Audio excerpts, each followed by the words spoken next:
For years, global business services were seen as engines of efficiency, but today they are becoming engines of innovation and growth.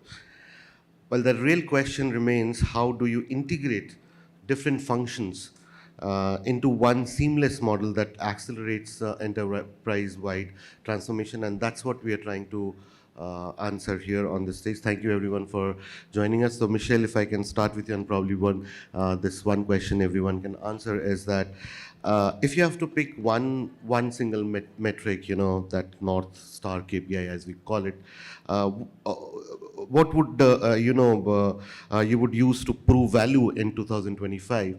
What would that be and why? Yeah, thank you very much, and thanks for having us. I think for AXA GBS, we basically are running the core processes of an insurance value chain. This is something that we didn't start in the enabling functions, but we really started at the core of insurance, so policy administration, claims management, and expanding into technology. For us, our North Star is actually called value creation, and we measure that. That is a combination of 5 different components. The component 1 of that is simply the cost arbitrage, which I think we have classically seen, but we add to that various components. One of them, the next one, is around how we do it. So what we call operations efficiencies. So this is all the classics that we all know how to do, skill pyramids, how we distribute our teams. We add to that, on top of it, what we call BPE, so business process excellence. So we have teams and capabilities that go in and understand how to change the process. So not just taking it over, but how we change the process and optimize the process. So changing how we do things. And the last piece is that we have an industrial automation team that cannibalizes our own models. So they're really tasked to go in and get rid of it. So that means getting rid of processes that we've classically done and automating them and digitalizing them. And really then coming to a different outcome, which is cost per contract, cost per claim. And those are the things that we really manage and measure very clearly year over year, quarter over quarter, that those KPIs are getting better.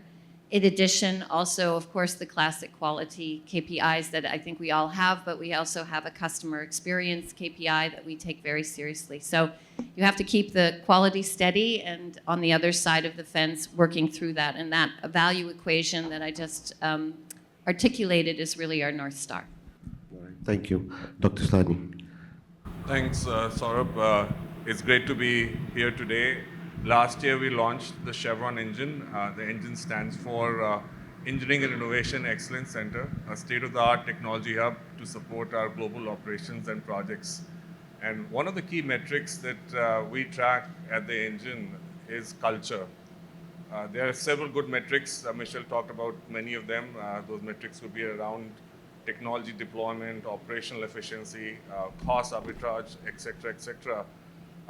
However, the culture in your organization, especially in a startup organization like ours, we are a 146-year-old company, but in India we are a startup.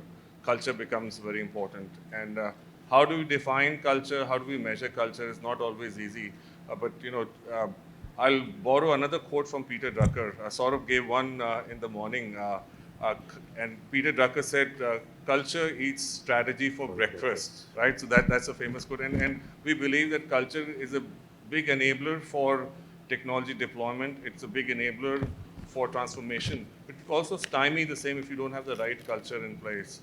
So for me, at the engine, our focus is on building a culture that is collaborative, that is connected, that is close-knit, where people feel valued and empowered and respected and inspired to innovate. Thank you, Dr. Sahni. Lalitha? I'll take slightly different take on this, because I think, in any organization, there are always going to be lead metrics and lag metrics. Of course, as much as we talk about operational efficiency, cost effectiveness, all of those are hygiene factors for a GCC. But I think if you really have to measure one North Star kind of a thing, it is about how are you able to contribute to the top line and bottom line of the organization. um, that can be measured in terms of what kind of innovation impact you have on the organization, what kind of transformation programs are you part of. Essentially, anything that is touching your end customer, and if your teams are able to make a difference and move the needle on those aspects of it, that will be the right measure from a metric perspective for a GCC. Okay. All right, Akshay. So thanks so much, Saurabh. So being the only consultant on this panel, I'm going to answer as a consultant. It depends. I think it depends. All of these answers, I think, are great. It depends really on, I think, where you are in the journey. I think for somebody who's really just starting out, I agree with you, Akshay. I think culture, setting the tone really becomes super, super important. Of course, cost and, all of that is a necessary baseline, is table stakes, so that has to happen.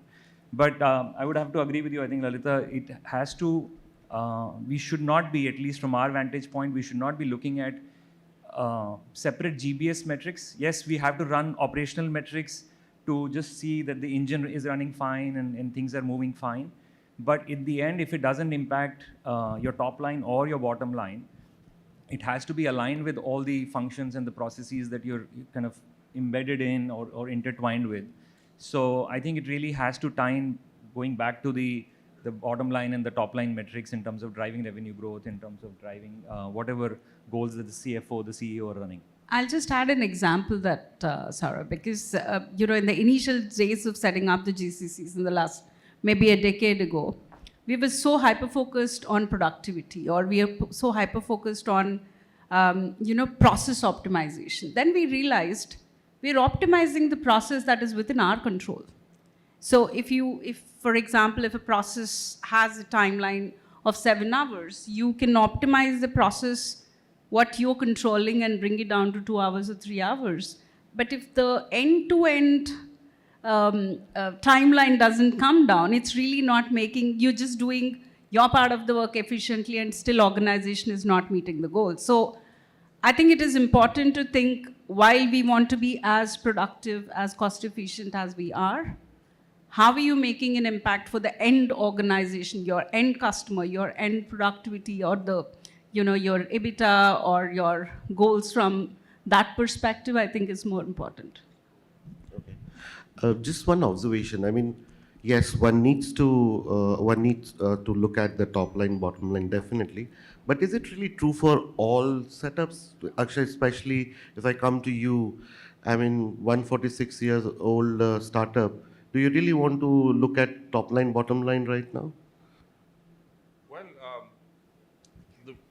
the way the GCCs have evolved, and certainly how the engine has evolved, we are part of the Chevron operating model now. We are not a transactional center. We are part of the delivery teams of each of our business units, and how we are delivering work through the engine can be measured in the bottom line performances of the businesses that we support. We are actually not just helping individual business units, but as you bring work to a central location, you can standardize it. And once you can standardize it, you can scale technology solutions. Instead of developing boutique technology solutions, you can actually be a lot more consistent and disciplined in your delivery of technology solutions, whether there are engineering solutions, IT, AI solutions. So we believe that we are creating a huge enterprise impact through centers like ours.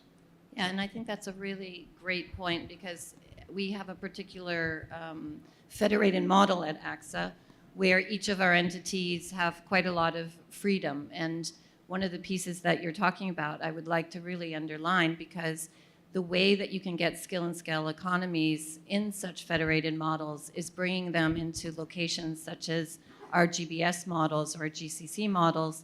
And that is then the way that you're able to, first of all, incubate innovation much quicker than trying to do it in all of our individual entities, and then scale it.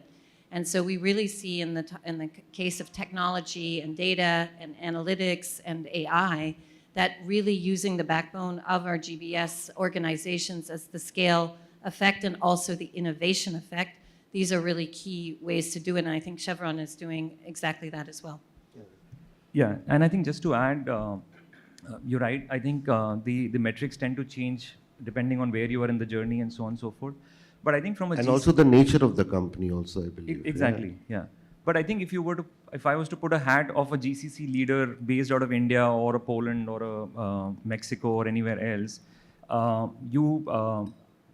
think fundamentally, historically, I think rewinding back 25, 30 years, these were set up as outposts and shared services and so on, which was really there is an outpost sitting somewhere far away, and the only job is to deliver, the same things at 1/3 of the cost.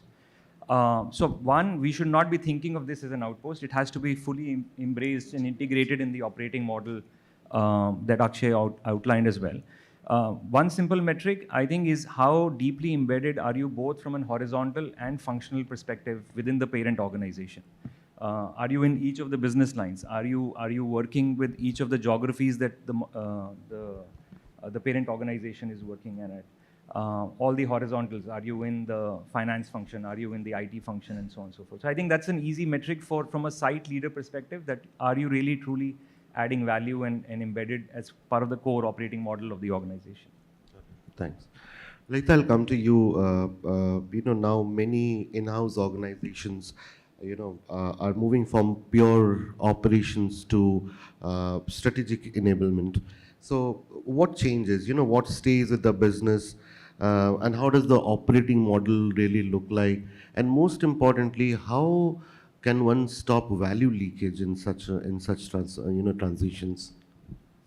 I think what kind of operation model works again is very subjective to the kind of the organization, maturity, stage of transformation, culture, all these things matter. But I think what is more important is to set the guardrails and to be very clear about what kind of role the GCC is going to play in the overall ecosystem, because it's not just no longer about headquarters GCC kind of a thing. You have businesses involved, you have partners involved.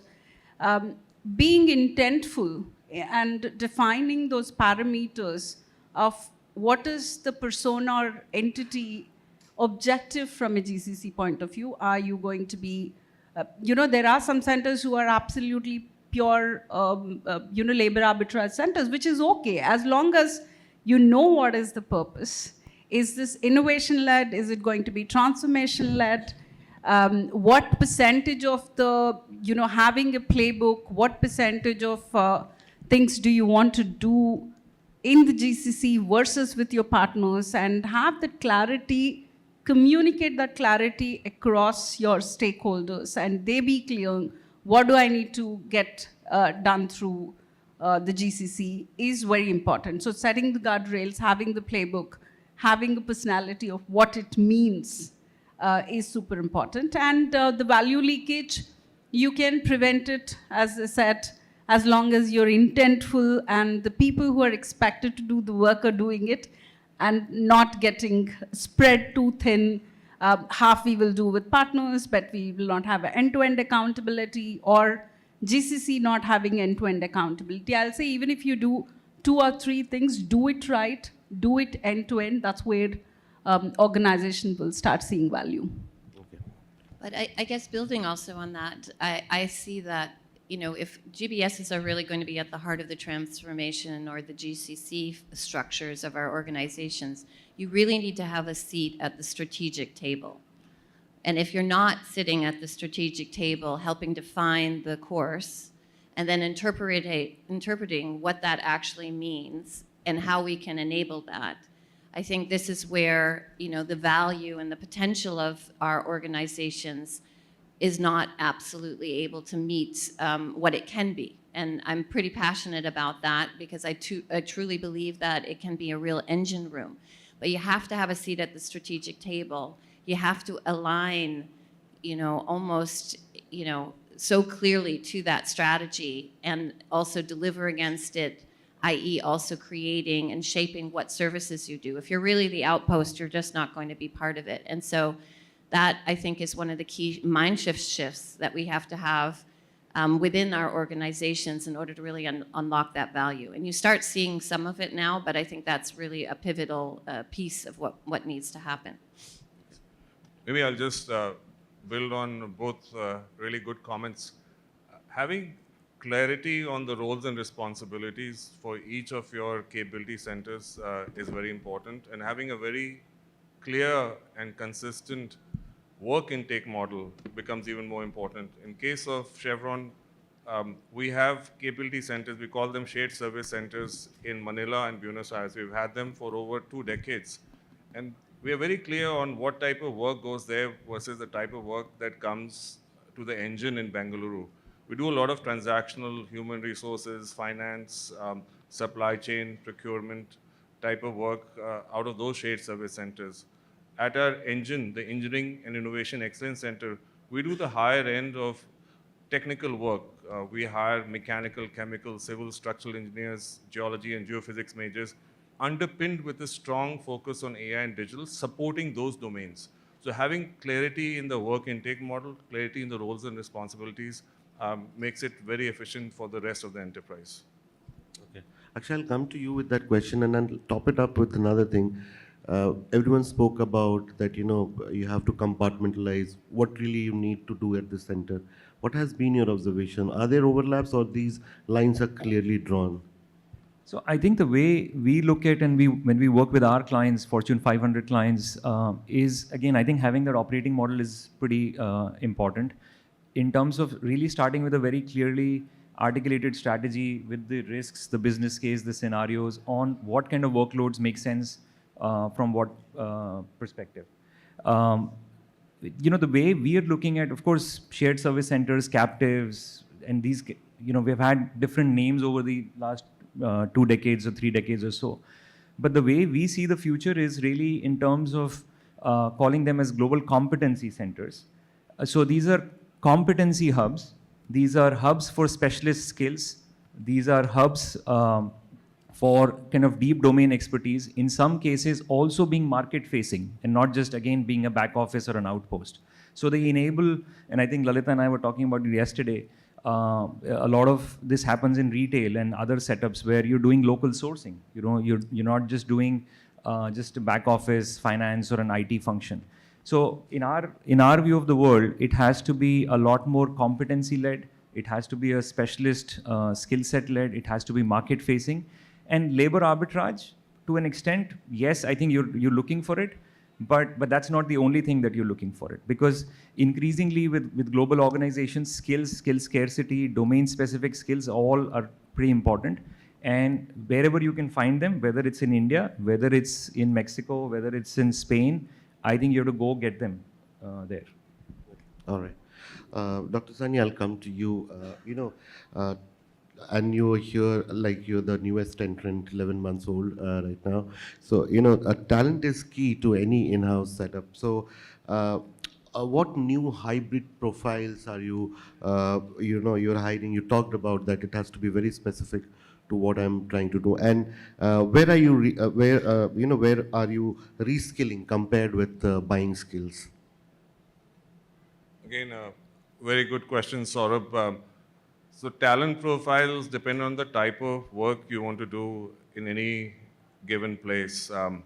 The problems that we are solving at the engine don't usually come with an instruction manual. They require systems level thinking. They require collaboration across functions, some of the disciplines that I mentioned before. So the talent that we require needs to be curious, needs to have a growth mindset.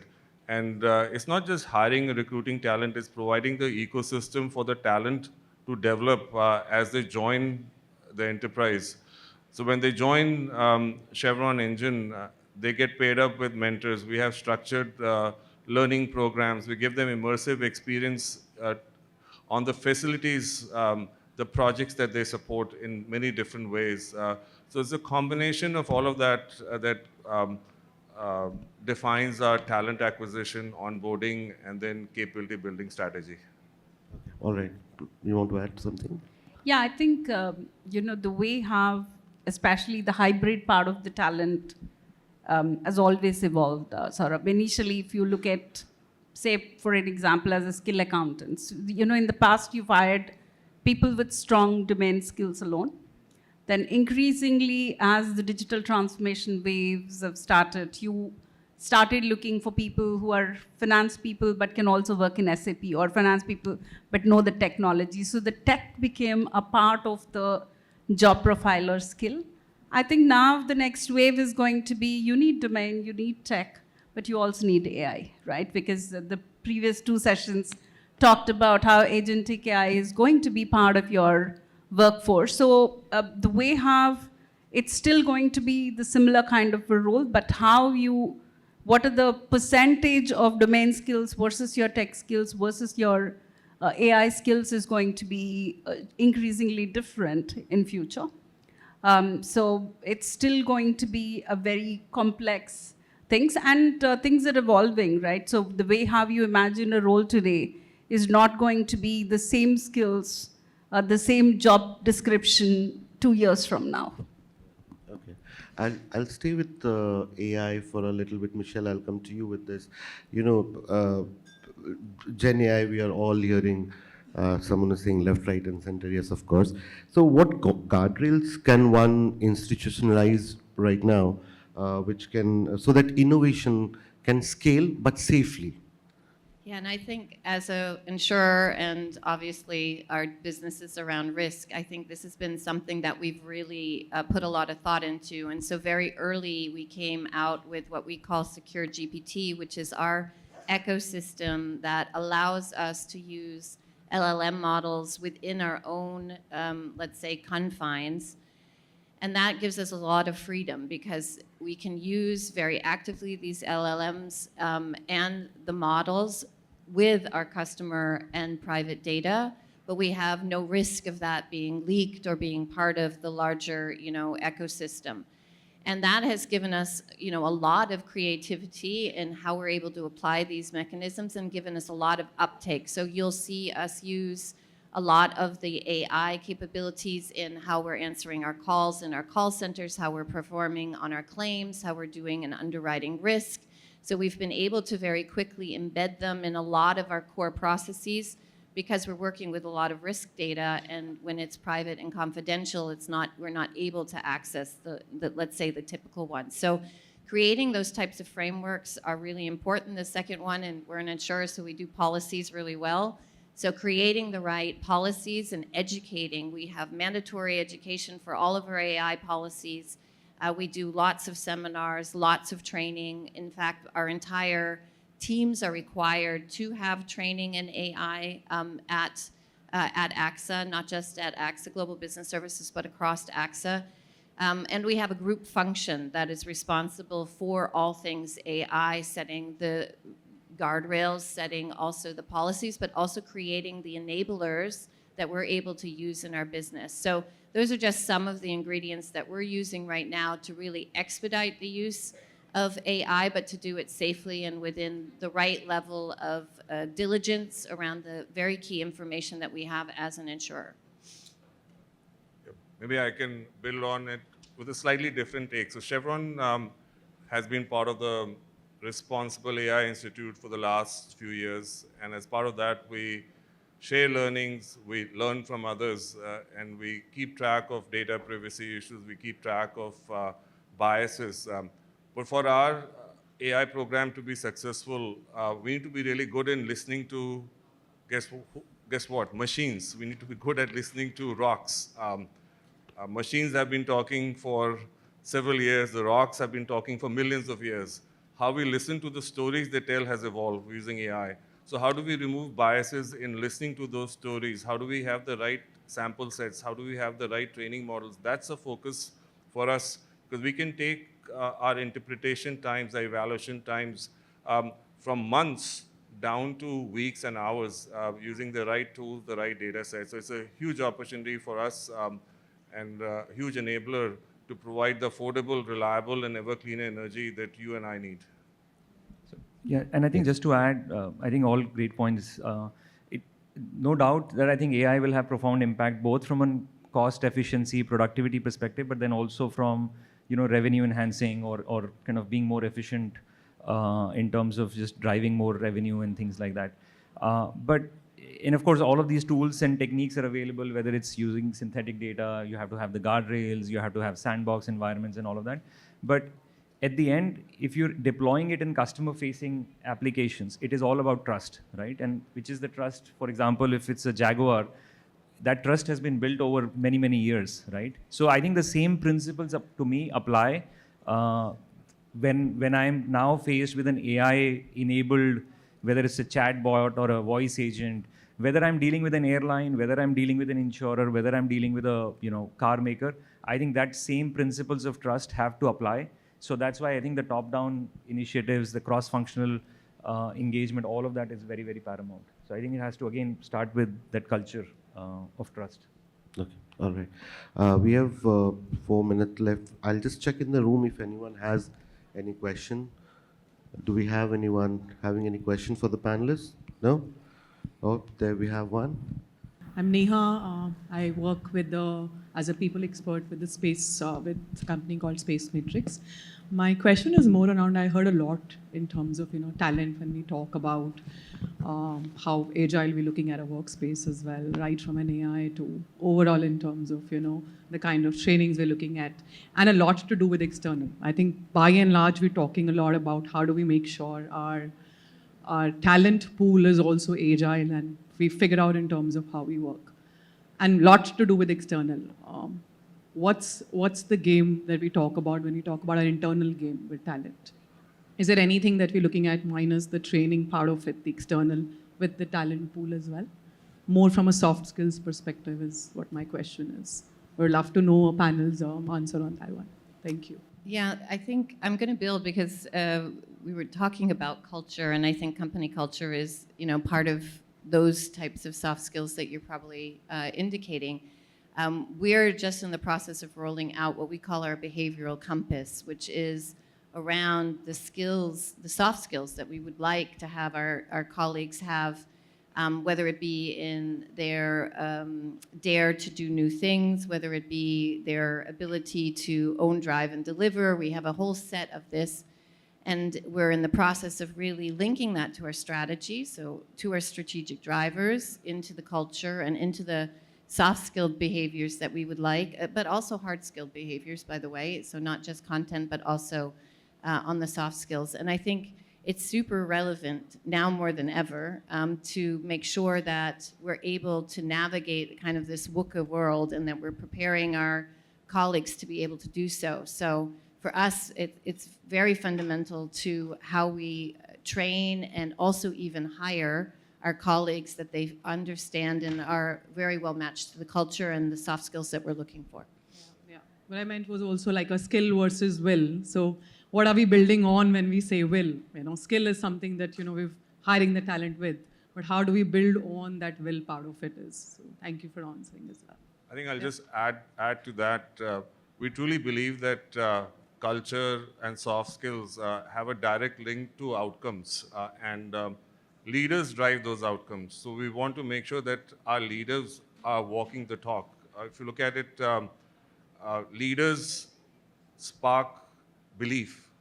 Belief shapes actions, and actions shapes outcomes, or actions drive outcomes. So this entire end-to-end building culture to driving actions to delivering outcomes is part of what we do day in and day out. And that's why I've been with the same company for 27 years. All right. Thank you. Thank you, everyone. I think the buzzer has gone and we have to close the panel. But thank you, everyone, for joining. I think it's a process. And as you said, that, different GBS have different mandates. And if you stick to that mandate, if you are focused on that, hiring is aligned, then I think value can be created much more efficiently. Thank you, everyone, for joining. Absolutely. Thank you.